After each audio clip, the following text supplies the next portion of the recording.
Чагла Доғанға сеніп, оны осы отбасындағы басқа адамдардан өзгеше деп ойлағанына қатты өкінеді. Ал Тахир би Йылмазға Мелекпен бірге барып, екеуінің ажырасуын талап етеді. Гүлшандар Мелекке қоңырау шалып, бірақ онымен байланыса алмай, қатты уайымдайды. Сол уақытта Кенжоларға Бихрам келеді. Ол оларға шетелге қазір емес, ертең шығатындарын айтып, әзірге қауіпсіз жерге алып кететінін жеткізеді. Доған болса өзінің ескі досына хабарласып, оны көмекке шақырады. Ал Чагла Махинурмен сөйлеспекші болады, алайда Махинур оған тіл қатпайды. Кенжо мен Мелек қашуды ойлап, не істерлерін білмей алаңдап жүргенде,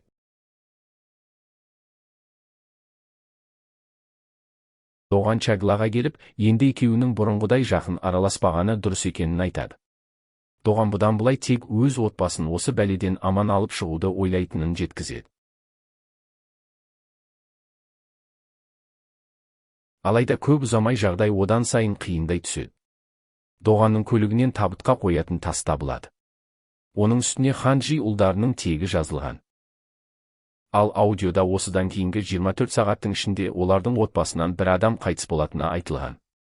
Бұл хабардан қатты қорыққан Доған отбасының барлық мүшесіне қоңырау шалып, оларды іздей бастайды. Бірақ сол уақытта олардың барлығы көшеде жүр екен.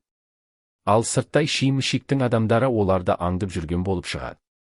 Мелек таңертең оянып, Бихрамның біреумен сөйлесіп жатқанын байқап қалады. Сөйтсе, Бихрам Мелекті шиім-шикке бермек болған. Мелек бұл туралы бірден Кенжоға айтады. Кенжо Бихрамнан сұрап көргенде, шындығы ашылады. Мұның барлығы басынан бастап Мелекті қолға түсіру үшін жасалған жоспар екен. Осы кезде Саудат шыдамай Мелек туралы айтып қояды. Ал ар жақта Гүлшендердің артынан бір көлік аңдып, қуып келе жатқан еді.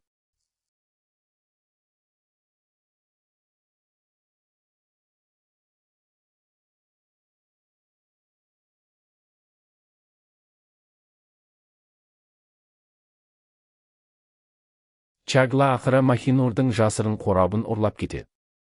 Қораптың ішіндегі заттарды оқып шыққаннан кейін, ол бір сәт жылап алады. Осыдан кейін Доған Чаглаға хабарласып, Бихрам Мелекті қайда жасыруы мүмкін екенін бірге талқылайды. Дәл сол уақытта Доғанға оның ескі досы Атахан келеді. Ол Доғанға көмектесуге дайын екенін білдіреді. Чагла Махинурдан кешірім сұрап, оның баласын міндетті түрде табатынын айтады. Осылайша Доған, Атахан және Чагла үшеуі Мелекті немесе баланы ұрлап кетуі мүмкін жерлерді тексеруге кіріседі. Іздеу барысында олар Кенжоны да тауып алады. Ал Бихрам болса, Мелекті әлдеқашан басқа жаққа алып кеткен болып шығады.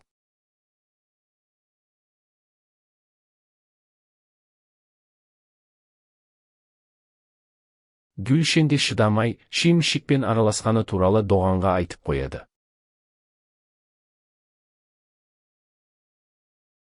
Ал Бихрам Кенжомен енді бұрынғыдай жақсы қарым-қатынаста бола алмайтынына қынжылады. Сол уақытта Синан Йылмаздың қазіргі кезде осы әулеттің заңды мұрагері екені еске түседі. Сондықтан оған да қауіп төніп тұрғанын айтып, оның да осы жерде қала тұрғанын қалайды. Ал Ламия болса, қандай жағдай болмасын, бұл ажырасуға жол бермеуді талап етеді. Чагла Кенжоға Махинурдың баласын міндетті түрде табу керек екенін айтады. Дәл осы кезде Ханджи ұлдарына шиім-шиктен хабарлама келеді. Хабарламада Мелектің мекен-жайы көрсетілген. Бірақ таңғаларлығы екі түрлі мекен-жай жіберілген. Осылайша Доған мен Синан бір жаққа, ал Атахан мен Тахир би басқа жаққа аттанады. Чагла мен қалғандары болса сол Мейірбикеге барады. Ақыры олар баланың тірі екенін біледі. Бірақ оның нақты қайда екенін енді тек Тахир билер ғана біледі.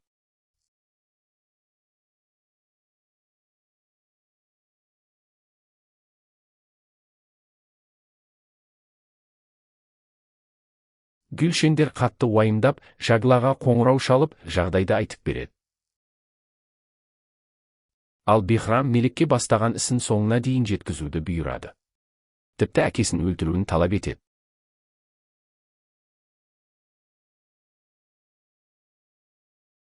Осы кезде Тахир бей бұл жерді есіне түсіреді.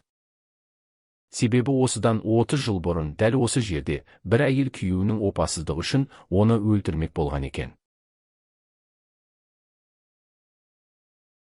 Сол оқиғаның куәсі болғандардың арасында оның кішкентай ұлы мен Тахир бей де болған.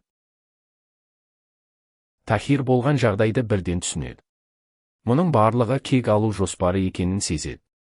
Сол сәтте ол Атаханды алып кетеді. Ал Доған келіп, Тахир бейді құтқарады.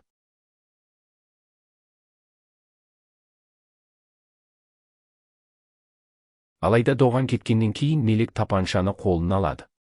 Оған Тахирді өлтірмесе, отбасының барлық мүшесін қырып тастайтындарын айтқан еді. Бірақ Тахир бейдің өзі де осы жұптың түбіне жеткен болып шығады. Ол кезде әлгі әйелді анасы мен баласымен қорқытып, күйеуін өлтіруге мәжбүрлеген екен. Амалы қалмаған әйел ақырында өзі әрекет жасап, екеуін де өлтіріп тастаған. Осыдан кейін ішке әлгі әйелдің баласы кіріп келеді. Ол болған жағдайдың бәрін көріп, қорқып қашып кетеді.